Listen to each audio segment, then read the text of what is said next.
কে রে? খুব ক্লান্ত আমি, খুব ক্লান্ত রে। কিছু খেয়ে নেই। মা, খুব খিদা, কিছু খাবো মা। বেচারা, তুই খাবে? কিছুই তো নেই, তোর জন্য কি খাবার রাখবো? মা, আমার খুব খিদা মা, আমি কিছু খাবো না মা। এই বলে বাছুর ছানাটিকে খেতে দিল গাভীটি।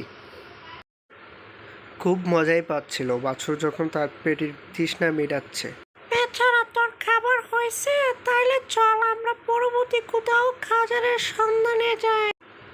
এই বলে গরু দুটি তার খাবারের সন্ধানের জন্য ছুটে বেড়ালো অন্য কোথাও যাবার। সেখানে খাবার পাবে বিদায় তারা ছুটে বেড়াচ্ছে, জানে না তারা খাবার পাবে কিনা। কিন্তু গিয়ে দেখে এক মরুভূমি, সেখানেও গিয়ে দেখে কোনো খাবার নেই। তারা আশ্চর্য হয়ে গেল। কি রে সোনা আমার, এখানেও তো খাবার নেই। কি খাবারে? মা, খাবার তো নেই মা, কি করবো এখন? আমাদের কি হবে না মা? বাবা, তুই চিন্তা করিস না, কোথাও আল্লাহ এক রিজিক রেখেছে আমাদের জন্য। তুই চিন্তা করিস না, চল মা চল, তুই আবার কি চল। এই বলে বাছুরের ছানাটি ছুটে যাচ্ছিল গা, মা আবার বাধা দেয়। আমরা কি খাবার পাবো না? কে রে মা, তুই কোথায় যাচ্ছিস? তুই কোথাও যাসনি রে মা, কোথাও যাসনি তুই আমার। এই বলে বাছুর ছানাটি গাভীর থেকে দুধ খাওয়া শুরু করলো। বাছুর ছানাকে আদর করা শুরু করলো। এই বলে গাভীটি আর গাভী বাছুর ছানা খাবারের জন্য অন্য কোথাও ছুটে বেড়াচ্ছে। কিছুক্ষণ পরে কিছু মৌমাছি জাগ বেঁধে মধু খাবার সংগ্রহের জন্য চলে আসে। কিন্তু মধু রানীগুলার কথোপকথন কিরকম ছিল? আমি মৌমাছি রানী, তোরা সবাই আমাদের সাথে চল। তুই তো রানী বোঝাচ্ছিস, আমি তো রানী না, বোঝো না?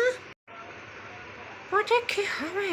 চল চল চল, সকলেই চল। এই বলে মৌমাছিগুলা ছুটে বেড়ালো অন্য কোথাও মধু সংগ্রহের জন্য। এইদিকে আবার চলে আসলো গরু আর গরুর ছানাগুলি। কেরে মা, এখানে অল্প কিছু ঘাস আছে, আমরা খেয়ে নিই। মা, দেখতে পাচ্ছ সামনে বালক মামুনি, তুমি ভয় পেও না, আমি কিছু একটা ব্যবস্থা করছি মা। এই বলেই চলে আসলো সিংহ তাদেরকে খাবার। আজ তোকে খাবো আমি। আমার ছানাটিকে খেও না। আমি তোর ছানাগুলাই খাবো। আমার ছানাটি খেলে কি ভাই মাংস? কচি মাংস খাবো, কচি মাংস। বোকা সিংহটিকে বলবাল বুঝিয়ে পাঠিয়ে দেয়, বলছে আমার বাছুর ছানা যখন বড় হবে তখন তুমি কেউ। এই বলে সিংহকে এরকম জালে পাশায় যে সে দুধ এনে খাবার জন্য। সিংহ বোকা সিংহ কি করে বাছুর ছানার জন্য দুধ নিয়ে আসে। এই তোদের জন্য নিয়ে আসছে আমি দুধ, সেই দুধকে তোর বাছুরকে বড় করে তোল, আমি তোর বাছুর ছানাকে খাবো, তোর বাছুর ছানা বড় হলে সেগুলোকে আমি খাবো। এই বলে সিংহটি উদাও হয়ে যায় আবার খাবারের জন্য। গরু ছানাটি দুধ খেয়ে সে পিপাসা মিটে ফেলে, তখন গরু ছানাটি চলে যায় পরবর্তী তাদের খাবার সন্ধানের জন্য। সেখানে একটি গহীন জঙ্গলে চলে যায়, সেখানে কিছু খাবারের জন্য। কেরে মা, এখানে তো শুধু গাছপালাই, অল্প কিছু খাবার আছে, কিছু তো খাবার নেই রে। মা ঠিকই বলেছে মা। মামা, সামনে সিংহ মা ভয় পাসনি, বাছুর ছানা কোনো একটা কিছু করছে। আমার বাছুর ছানা সিংহর দুধ খেয়ে তো এখন সিংহ খেতে চায়, এটা আবার কিসের আবদার? কে বলিস তোর বাছুর ছানা এখন আমাদের সিংহর মাংস খেতে চায়? কারণ কি রে? হ্যাঁ সিংহ মামা, তোমার দুধ খেয়ে এখন আমার বাছুর ছানা তোমার মাংস খেতে চায়। হ্যাঁ সিংহ মামা। তাই বুঝি? আমি আমার জান নিয়ে পালাই।